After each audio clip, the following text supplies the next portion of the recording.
Good morning friends and welcome back to NPTEL online certification course on Indian poetry in English.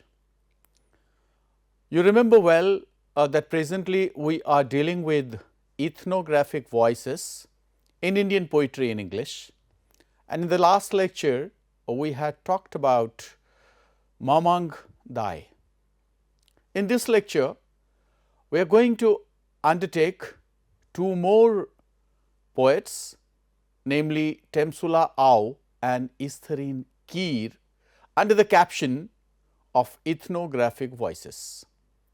Friends, you remember well that ethnographic voices are those voices which actually talk about a particular region, a particular race, because the word ethnos is a Greek one which actually means race.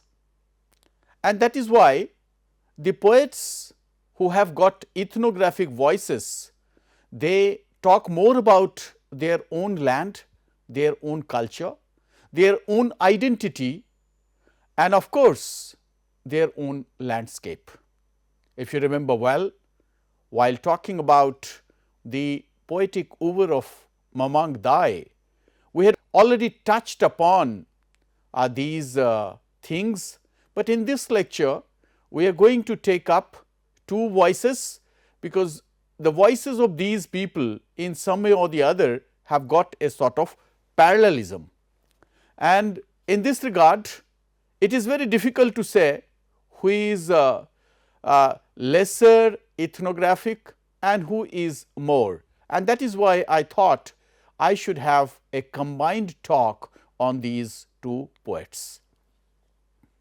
Now, before we go to discuss these poets, because I do not think it is mandatory to talk more about ethnographic voices as we have already talked about in the previous lecture, but straightway we will come to Temsula Ao.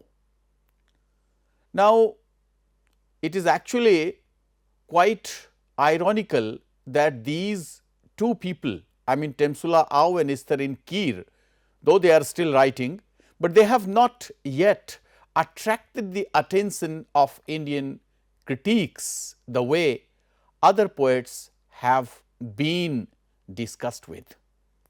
Many of the anthologies, especially the major or the representative anthologies, have not included these poets. Of course, there are stray papers by research scholars and faculty members on these two poets. So, we shall frame our discussion on the basis of some of their poems, because there is a sort of commonality between these two poets. Now, who was Temsula Ao? Temsula Ao was born in the year 1945 in Jorhat in Assam. She actually had her education, and then she also got a chance to visit University of Minnesota as a Fulbright fellow. Temsula Ao is a poet, novelist, short story writer and ethnographer. Majority of us know these two names more as a novelist than as a poet, but the poetry that they have carved out also very significant, and that is why I thought of taking up these two voices under the caption ethnographic voices. Temsula Ao retired as a professor from NEHU, fine. She has actually also been the director of Northeast Zonal Cultural Center. She was honored with the Padma Shri in 2007, and in 2013 she was awarded Sahitya Akademi Award. Majority of his works have been translated into Oriya, Bengali, Kannada and German. Now, as I mentioned earlier, Temsula Ao has a lot to her credit. She has got more poetry collections than Easterine Kire, and both these poets belong to the same region, fine. So, her poetry collections include Songs That Tell, which came out in the year 1988. In Temsula's world, you will find that there is a multiplicity of voices apart from the voices of nature, apart from the voices of mountains, hills, as we have also talked about the same thing in the lecture on Mamangdai. Then there came in 1992 songs that try to say, songs of many moods, songs from here and there, songs from the other life, and book of songs in 2013. As we have been saying that Temsula Ao also has to her credit some short story collections which also became very famous. These Hills Called Home, it came out in the year 2006. This is stories from a war zone, and then came Laburnum for My Head in 2009. There is also a memoir, fine. Once Upon a Time in 2013, which is actually one of a very significant work of Temsula Ao, and then two other voices which actually depict ethnography, namely the Ao Naga oral tradition, the tombstone in my garden, which actually is in the press, and maybe any moment of time this can be released. So, this book is going to come this year only, the tombstone in my garden. This is again a book of stories. Now, one might wonder as to how Temsula Ao, who is actually living in the hills and had her childhood in the hills, how she made a lot of contribution to Indian English literature, and what are actually the themes of her poetry, because she began writing as a poet. And we find that both Temsula Ao and Easterine Kire, they belong to a Naga community, and while Temsula Ao belongs to Ao community, Ao Naga, fine. And these two have certain differences, but both these poets actually want to delineate in their works the myth, fine, the myth of their own area.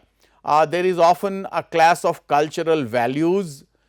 Majority of the works of Nagaland are actually in the form of oral tradition, and that is why in majority of the poets we find memory being unfolded, fine.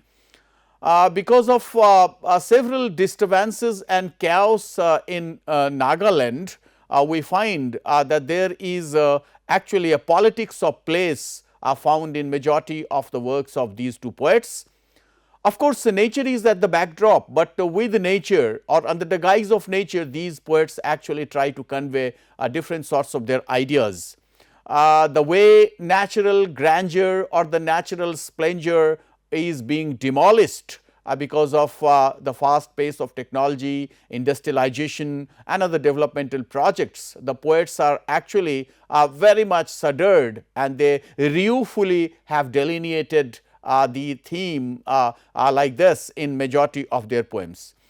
Many of them have also felt dislocation to be one common theme because of the unwanted change and transformation. And of course, since these tribals, they do not have too much of written records, that is why Temsula Ao as well as Easterine Kire, they actually got the chance to bring to all these stories and experiences in the form of their works of art. We can take some of the lines from one of her poems, My Hills, where she says, "But today I no longer know my hills, the bird song is gone, replaced by the scatter of sophisticated weaponry." So, she here refers to the sort of chaos that was prevalent in her state, fine. Temsula Ao's views, because Temsula Ao not only writes about hills, but then with hills she identifies her own recognition, so her own culture and the tradition of Northeast India. So, what she says is very significant and pertinent. The cultures of Northeast are already facing tremendous challenges, and these challenges actually form the backdrop of many of the themes of her poetry as well as her stories. From education and modernization, in the evolution of such cultures and the identities that they embody, the loss of distinctive identity does not bode well for the tribes of the region. That is why we say ethnographic voices. They feel that their identity is being endangered, it is being threatened. If the trend is allowed to continue, in an indiscriminate and mindless manner, globalization will create a market in which Naga, Khasi or Mizo communities will become mere brand names and commodity markers stripped of all human significance, and which will definitely mutate the ethnic and symbolic identities of a proud people. Now, these poets, they are very much worried about their own identity, their own land, their own culture, and they say that with the advance of technology and with the advance of industrialization, fine, their own identity, their indigenous identity is at stake, and that is why these voices actually experience a danger to the ethnic and symbolic identities of a proud people. Now, let us take some of the poems of Temsula Ao first, and we shall see, because through their poems they actually try to convey their ideas, their sense of belonging which they feel at times, being threatened. So, this is a poem entitled The Old Storyteller, a Nagaland poem. She calls it a Nagaland poem. Now, the way she mentions or depicts, she composes her lines, you will find that there is a natural push, there is a natural flow. Maybe it is not rhythmic, but it looks as if it were telling its own story. I have lived my life believing storytelling was my proud legacy. It is said that these Nagas believed in storytelling. We have already talked about in the previous lecture that how animism was a part of their faith. We have also mentioned deep ecology, where we have said that both man and animals and nature, they can live in communion with each other. And since they do not have any recorded history or recorded story, they believed in oral tradition, and that is why they say storytelling was my proud legacy. The ones I inherited from grandfather became my primary treasure, and the ones I garnered from other chroniclers added to the lore. When my time came, I told stories. So, the continuation of a tradition. As though they ran in my blood, because each telling revitalized my life force and each story reinforced my racial reminiscence. The stories told of the moment when we broke into being from the 6 stones, how the first fathers founded. So, there is a myth, and in this myth we shall also discuss later on that they believed in 6 stones, and out of these 6 stones, 3 stones were of males and 3 of females, and they believed in the continuation of the tradition. Our ancient villages and worshipped the forces of nature. The northeast people, and especially the tribal people, they found themselves very close to nature, and they worshipped nature like anything. They believed that nature also has a life of their own. And then warriors and war tigers came alive through the tales, as did the various animals who were once our brothers until we invented human language. We were. So, in a way they also take a dig, because on many occasions they have been actually treated like animals, and they say because until we invented human language, we did not have our own language, and that is why we can find in several stories and poems that they bear a sort of resemblance, they bear a sort of parallelism with the animals. They also have got, these people have got a sort of familiarity with them, and they find that in them lies their spirit as well, and began calling them savage. Grandfather constantly warned that forgetting the stories would be catastrophic. So, now you see the danger that they feel, and from one generation to another, because storytelling was a sort of practice that was going on, we would lose our history, territory, and most certainly our intrinsic identity.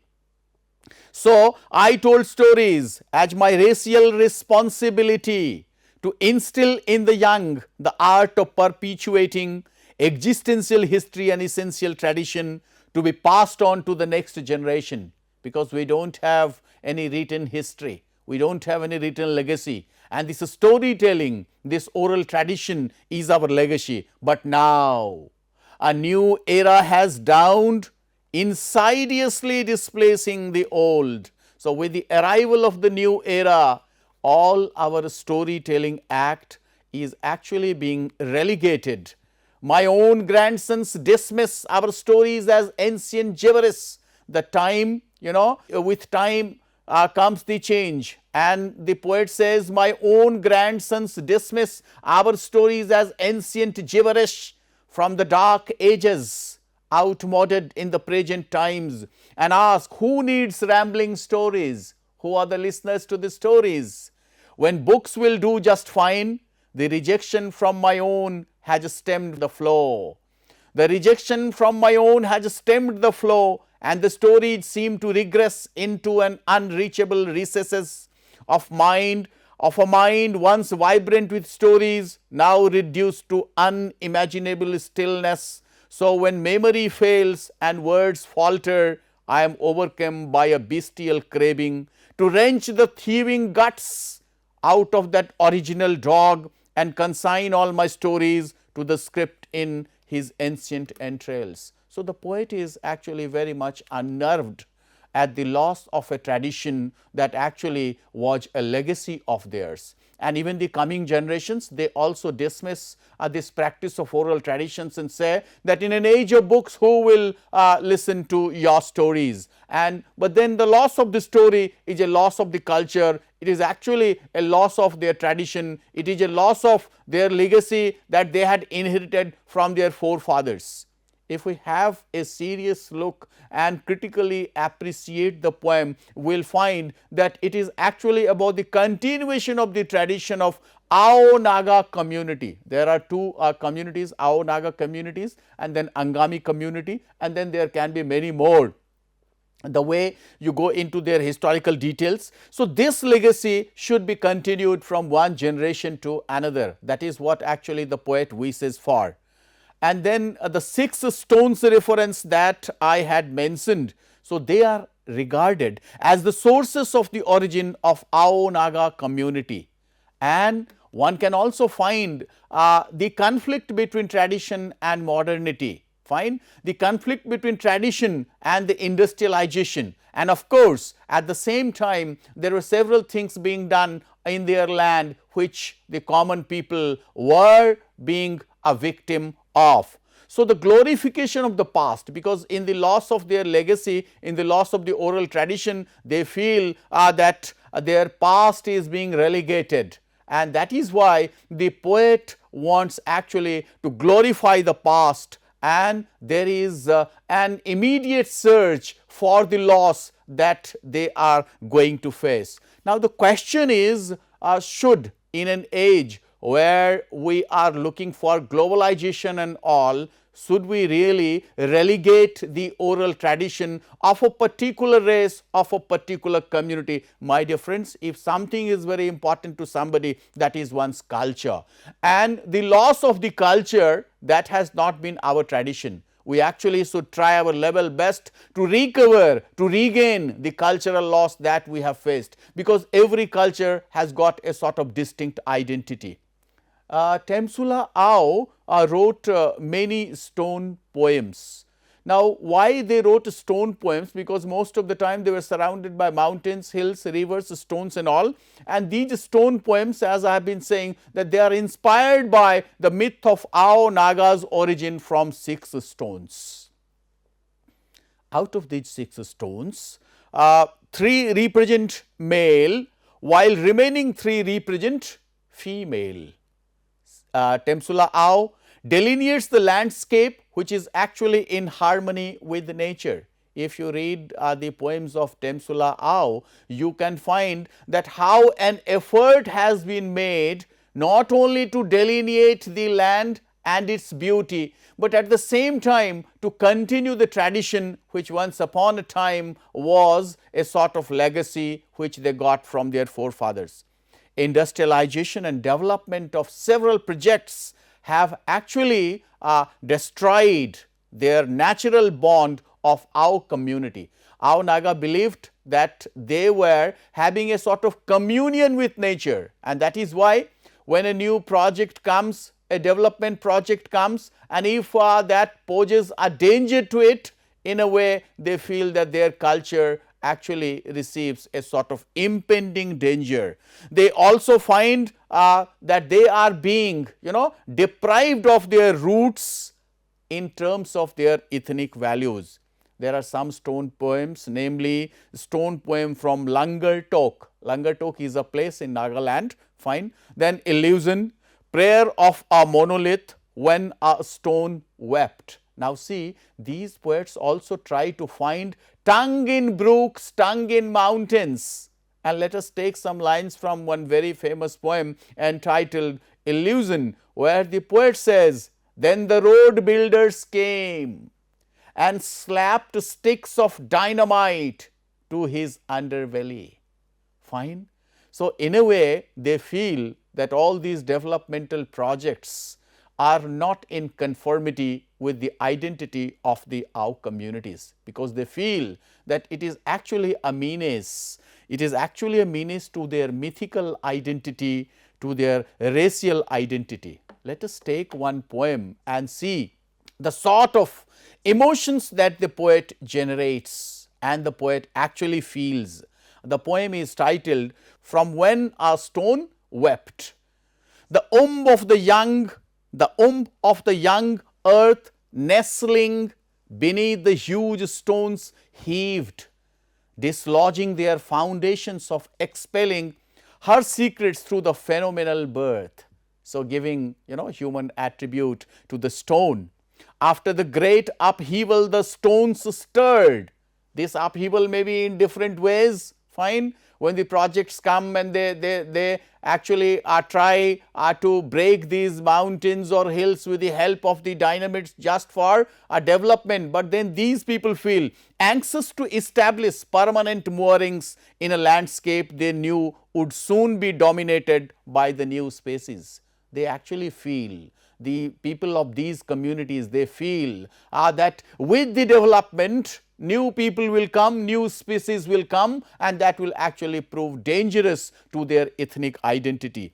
As they dispersed east, west, north and south, one among them, irresolute about their route, rolled herself down a hill, resolving to lay her claim on a mossy bank nearby. So many people opposed, fine. Where the west-bound stone stopped to propose that she join him on his quest, she politely refused, and being weary, slipped into heedless, carefree sleep.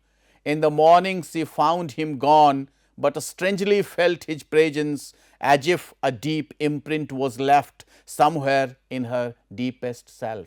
So here the poet actually talks about the life that even the mountains and the hills can also have, and how they feel intimidated, how they feel threatened. We can take some more lines. Turning it into a graveyard of the earth. By all these actions, it appears as if the entire land will become a graveyard of the earth, where an abandoned stone mother and her disowned children still conspire to create a shroud of stones. So, since stone is associated with the myth, with the culture, with their cultural belief, so these people feel that by destroying it, by breaking it, perhaps the mythical tradition is going to be broken, and then the earth will become a sort of graveyard and abandoned stone mother, because we have already said that three of these stones represented a female and the other three represented males. So, the mother stone and her disowned children still conspire to create a shroud of stones. We actually find that through these poems, the poet actually expresses the common people's demand for a territory which will lead them to relocate their lost identity. And that is why they feel that such projects are inimical. Fine. So, the delineation of myth has become a site to reclaim the forgotten past. The forgotten past, my dear friend, it is actually a past, forgotten past. This myth is a part of collective memory of Ao Naga community. It is actually a part of their collective consciousness, fine, and preservation of place and natural surrounding around her.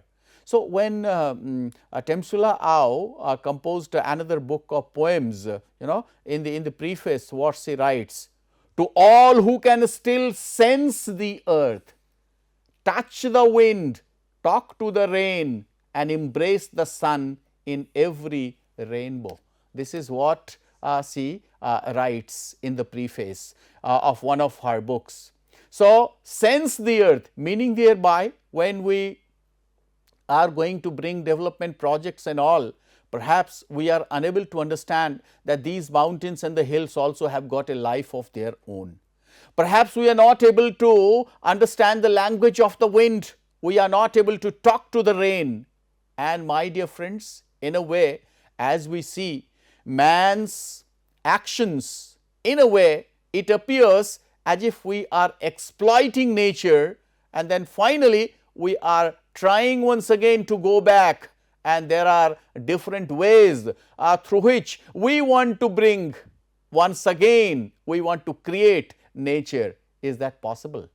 Human limitations can come to a close, but the natural glories that we are going to lose, we cannot recover them, and that is why today we have less rains, we have loss of water, we talk about ecological imbalance. So, in a way, when we look at these poems and these poets very seriously, we find that their closeness or their proximity with nature was not devoid of a philosophic significance, a philosophic message.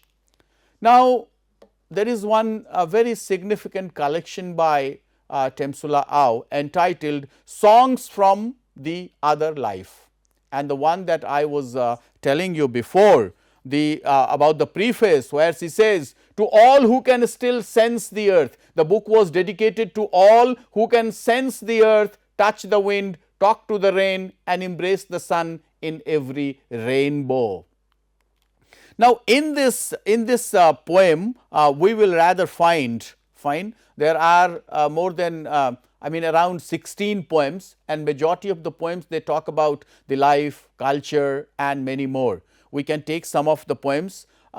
It is actually believed there is a poem entitled A Tiger Woman's Prayer, where the poet tells us that in Naga Ao community, some men and women are believed to have some amount of familiarity, and they actually bear a resemblance to the spirit of tiger and other animals. And this, they say, they actually had this power, but these powers are now eroding, these powers are now decreased, these powers are now deteriorating. And then the poem is a longer one, but I have taken some of the lines where the poet says, and entangled my woman self in an unseemly mesh of a spirit, human and beast, so I implore, grant me this last prayer, so that when I cross over to the region beyond the sun, like all others of my kind, the iridescent fumes of the last sunset will dissolve my natural selves, be they spirit, woman or tiger, and rage a rainbow there against our composite tears. So, the poet apprehends that with all these things there will be a loss, but then it will actually be a loss of the spirit, loss of the tiger spirit that even many men and women have, and that is why she says before they actually lose it, before they lose it, they actually go for a prayer, so that when I cross over to the region beyond the sun, like all others of my kind, the iridescent fumes of the last sunset, because that is not going to be recovered now. Again, there is another poem that I am very much tempted to take, and this poem is entitled The Leaf Shredder. In this poem, we find that many of these people, Naga Ao community people, they actually had the power to predict, they used to foretell future. and because they have been listening to stories, and through their stories only, because the stories were the only way of entertainment. But then the sort of mythical parts, the sort of divine parts that many of them had, and one such lady is being described here, where many people used to go to know about their future. And this, in this poem, The Leaf Shredder, it is said, it is said that there used to be one Ara Sentsur. Ara Sentsur, it is actually the word for soothsayer, and this Ara Sentsur had actually the boon or the merit that such a person could tell you something more about future. They could look into the seeds of time. How? By shredding a leaf, and this was called Am, A-A-M, Am, fine. He calls me barren and says I am a curse. This is actually about a lady who goes to such an Ara Sentsur, such a soothsayer, and she narrates her own problems, and she also gets the remedy. And the poem goes like this: he calls me barren and says I am a curse on his clan, and demands a son by next harvest, or he will take another woman who will hold his seed and give his sons. Now, through this poem, not only does the poet actually talks about how they had got some superpowers, but in a way he also says that even in their community also there used to be people who believed in having actually a clan of sons. I mean the patriarchal order. And then this soothsayer, the old woman, still remembers how the frightened eyes concentrated on the leaves she shredded to determine the mystery of the young wife's despair. So this young lady who had gone to this soothsayer and was trying to know about her own future, because she was going to be deserted by her husband, and the soothsayer says, when she finished divining, she looked at the hopeful wife and whispered, "Go home, my child, you will bear many sons." So this is what the soothsayer says, and she chuckles now in recalling. And this lady who is a soothsayer, she actually recalls her own days, when how she had foretold that particular lady will have so many sons, the parts she left unsaid, and how the woman bore many sons but for another man. The woman bore many sons but for another man. Now the question is, what the poet actually tries to say is that the fault does not lie only in the woman alone. The fault may also be with the man. Fine. So the question is, not only through the stories, not only through the prediction, but through this, the poet also tries to take a dig at the patriarchal order that is prevalent even among her own community. Now, as I have been talking about the myth and the cultural values of the Naga Ao community, there is another poem named Soul Bird. And in this poem, the poet actually talks about a death, how a death takes place, how somebody is dead. But then there is actually a belief among these Naga Ao community that so long when we die, our soul actually flees. Our soul flees, and then unless and until a bird is found flapping its wings in the sky, fine. So they do not believe that the soul has finally gone to its own place. And the poem's lines go like this: she slowly turns heavenwards as her red-rimmed eyes settle on the circling Ancelote. Then with a sudden unseemly whoop, she draws me closer, whispering in my ear. Somebody who had lost her dear and near once was actually waiting. Unless and until the hawk will appear in the sky, perhaps the soul will not have a sort of perfection. And that is why the other lady says, see that keening bird in the sky, that is your mother's soul, saying her final goodbye. It is over, come, let us go home now. So such a belief persisted among this Ao Naga community, and that is why the poem has been titled Soul Bird. Dear friends, Temsula Ao did not write only about the myth and the culture and all, but she also believed that women of that community wanted to marry not those people who actually were very ambitious, but those people who had actually got some love for their counterpart. And this poem entitled Woman to Man. Now, how a woman tells a man when a woman's question is being popped. The father looks for a pertinent candidate to be the groom for her daughter, but the daughter says, because the daughter is very ethnographic, the daughter is very close to her own race, and she says, she tells her mother, no, perhaps you do not know what is my preference. In your arju, I hear you are the best storyteller. This is about a man. She tells a man that in your arju is the word for them which actually means dormitory, and she says, I may not be very beautiful, but why I want to be wed by you is because in your dormitory you are supposed to be the best storyteller. So when your maternal uncle comes, I shall tell my mother to tell my father that his daughter prefers the house of bamboo and thatch. I do not need any, hi-fi building where I can not get love, but I simply, because till now I have lived in a house of bamboo and thatch. So that's very close to me, how I am bound to nature, and the house of bamboo and thatch where the bonfires of our hearts will same the flame of the hearth. What I actually need is my own land, my own tradition, my own culture, a man who can bring me all sorts of satisfaction and in whom hearts there can be a bonfire of love.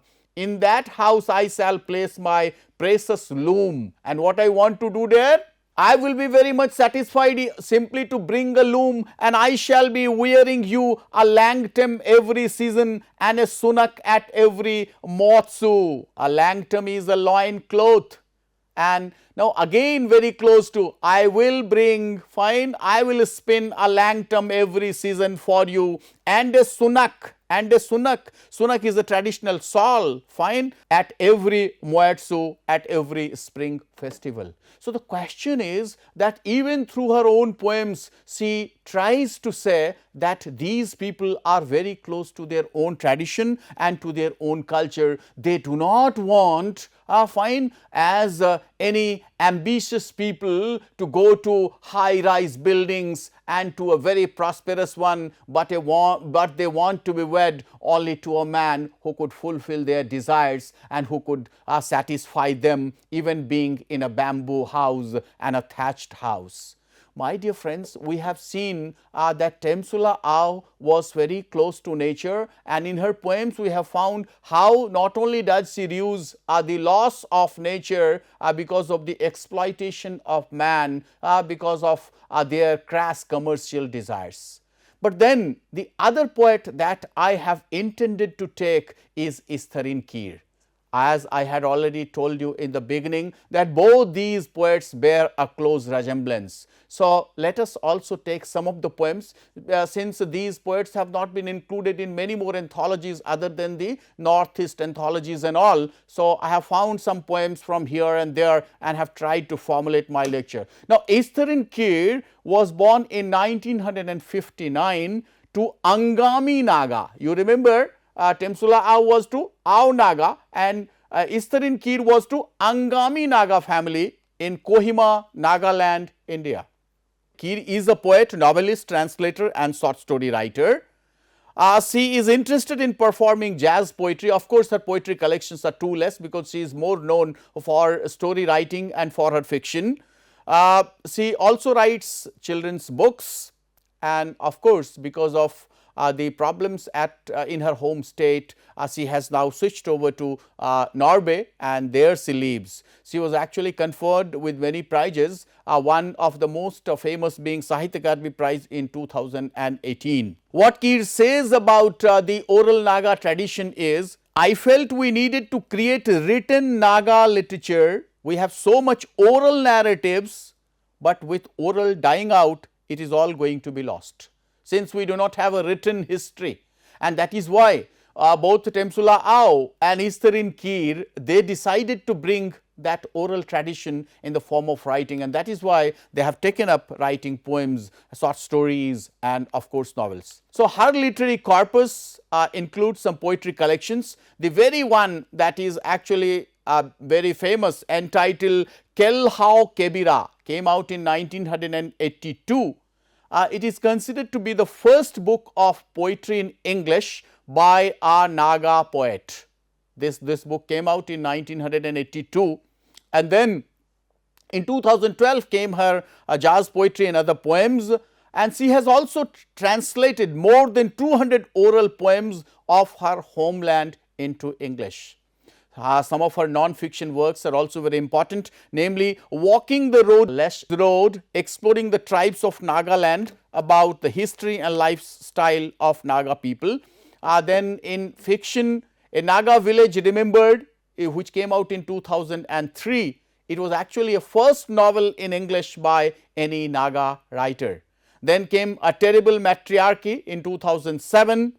Then came Mari, A Bitter Womanhood, When the River Sleeps, Don't Run, My Love. So, these are some of her novels, and as a novelist she is more popular than as a poet. But then, since we are discussing Easterine Kire as a poet, we shall take up her poetry collection Kelhoukevira, which came out in the year 1982. The title of this book is from the Angami dialect, which actually means life in a better place or paradise. Now, what does it indicate? It indicates that the life that she was living, Easterine Kire was living, was a life she was not satisfied with, my dear friends. Fine? She is not satisfied with the life that she was living. There was in her home state a conflict which actually resulted in great displacement and unrest in Naga region. Fine? And this collection Kelhoukevira, it actually is a sort of mourning. It mourns the loss of the warriors of Nagaland who lost their lives in Indo-Naga conflict of the 1950s. Many youths had actually taken to arms, taken to fight for the state, which caused lots of violence and unrest in the area. They found that their own culture was being intimidated, and they wanted a space for their own.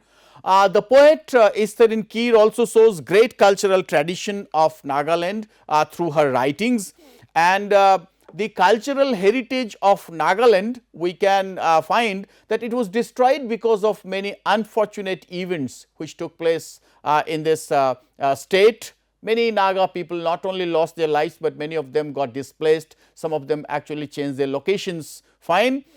In one of the poems, some lines which actually are very pathetic. How many men, how many women, how many children they have killed for crying out freedom.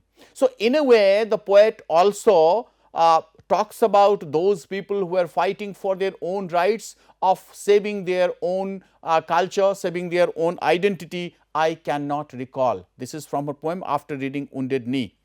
There's such a sort of chaos and unrest led to many unwanted habits like alcoholism, fine, corruption.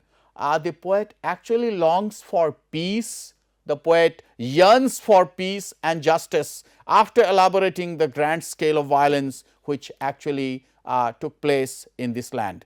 We can take some lines from Kelhoukevira. As I said, that her poetry collections are less in number, but then through this collection, and if we take some of the lines, we can find out how the poet's heart goes out to these warriors. They brought in their dead by night, their proud warriors. Fine. They are mighty warriors, the brave beloved of the gods, to rest under troubled skies and battle scarred lands, that some portion of a vanquished field may forever remain Nagaland, forever Nagaland. So, a cry for their own homeland. The golden fields, they lay unreaped. They were very close to nature, and they say that these warriors will not return, and who will actually reap these golden fields, as blood freely flowed and mingled with the rains and stained the virgin soil like 1,000 scarlet sunsets, black of the blue hills. So, the blue hills suddenly got red because of the disturbance, because of the chaos. Their hearts too grieved to heed the harvest.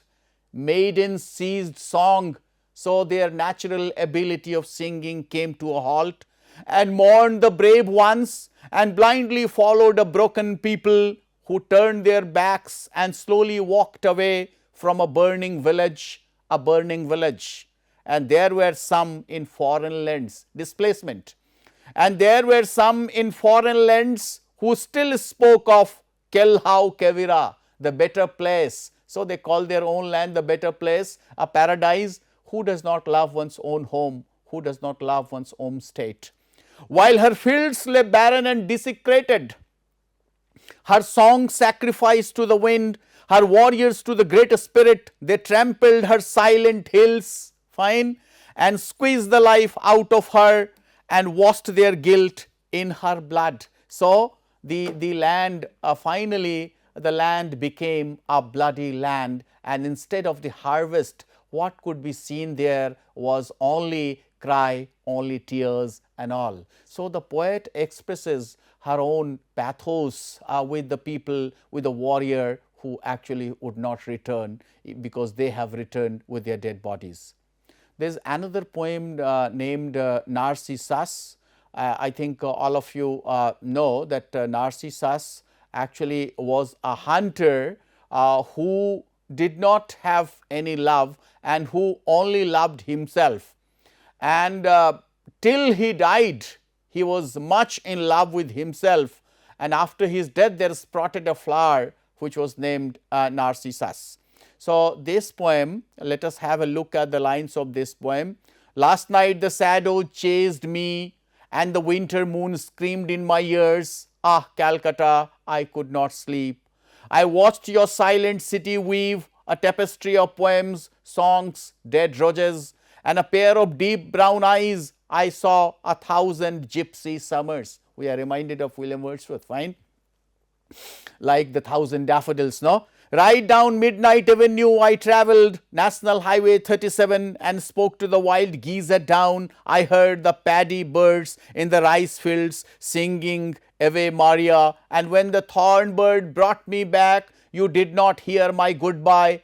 Farewell, Virgo, I leave you, part of my evening song and the dreams autumn borrowed last year.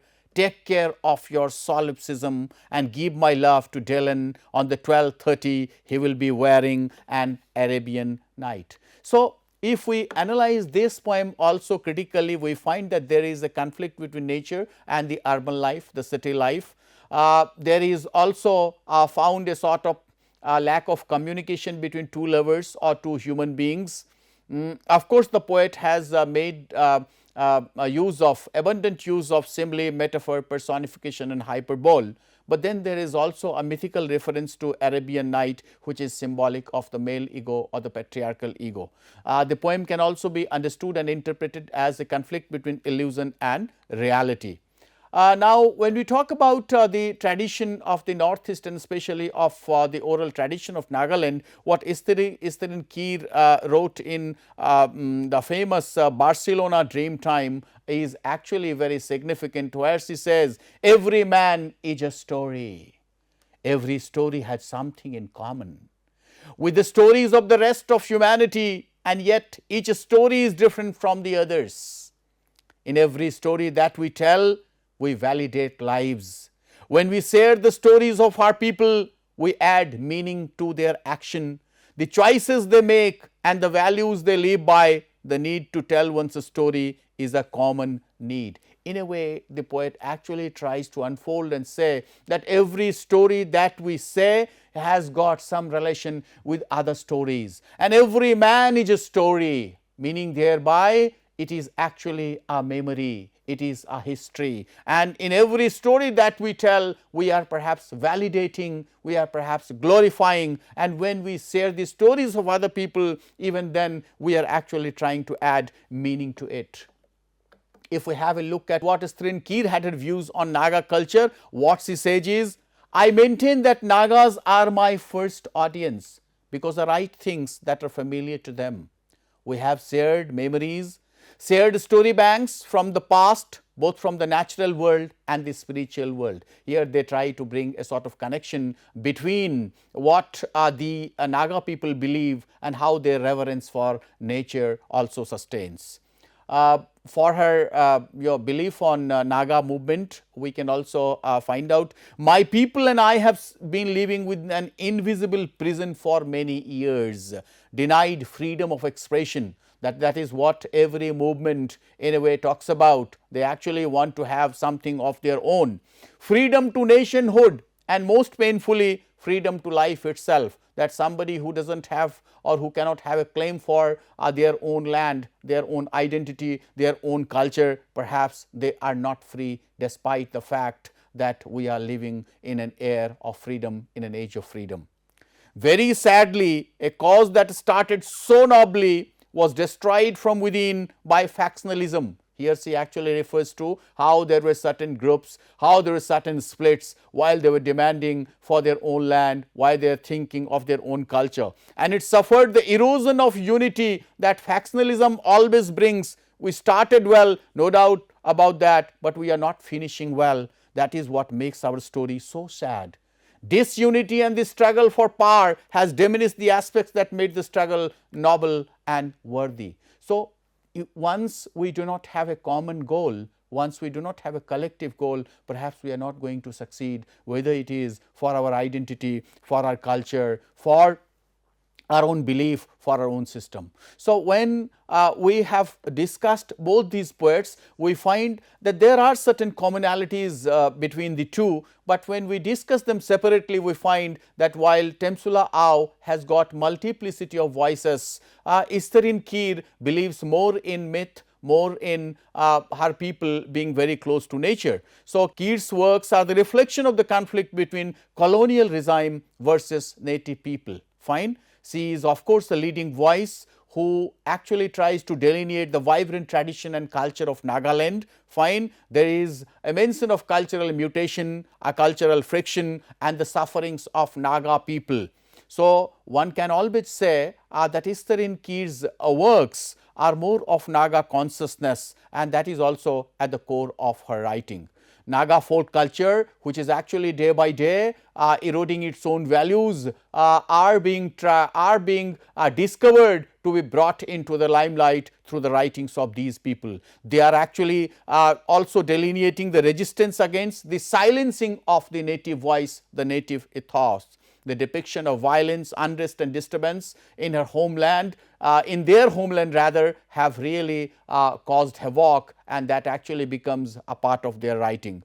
One can also find a concern over women's respectability and reputation. We have already taken one poem where we see how a woman wants her own voice and how she says that she would like to love and she would like to live in a bamboo and thatch house, and she would like to place her own loom so that she can weave the dreams of her own man. There is of course a sort of eco-consciousness in the majority of the works that Easterine Kire has carved out. It is actually time because we are always running short of time, and I took these two poets together because there were lots of common things in and between. But before we end, let us take some beautiful lines from both the poets as we have been doing. First from Temsula Ao's poem, Mirror, Mirror. Now see, this poet has multiplicity of voices, as I say, where she says, I look into the mirror and see a face which now parodies the one that I once knew. So, there is actually a beautiful play between past and present, and she says that age can also have its own imprint even upon our body, even upon our face. To counter lost landscape and degenerated visage, is this compensation and my only consolation? So, see, while she talks about her own progress and her own deterioration, but then in her mind is the deterioration of her own identity, of her own land. We can also take some lines from Easterine Kire's poem after reading Wounded Knee, where she says, we were proud and we were true, a race of men like you. So, why are we facing this discrimination? We too were once free, children of those spaces of a sky and mountain range and rock bound river, bequeathed us by the great spirit of these hills. Our hills had a spirit of its own. The white man came, and then the brown man came. After 50 years it has been now that they have been telling us we are not our own.